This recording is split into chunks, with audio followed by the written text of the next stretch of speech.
اقرأ القرآن، اقرأ القرآن، اقرأ القرآن والأثرا، اقرأ القرآن والأثرا.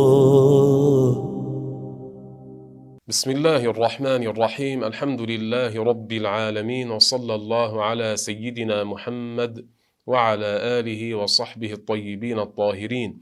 سنتكلم إن شاء الله تعالى في تفسير سورة الإخلاص.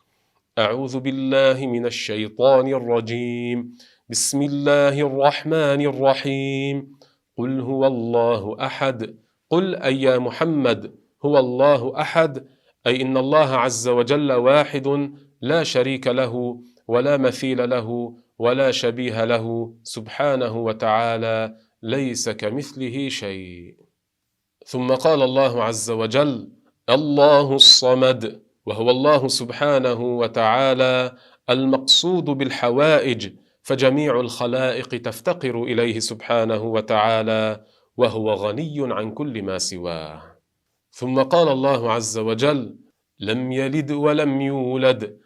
في هذه الآية نفي للمادية والانحلال عن الله سبحانه وتعالى، فإن الله عز وجل ليس جسما، فلا ينحل هو في شيء ولا ينحل منه شيء، ليس أبا وليس ابنا، هو واحد لا شبيه له ولا مثيل له سبحانه وتعالى.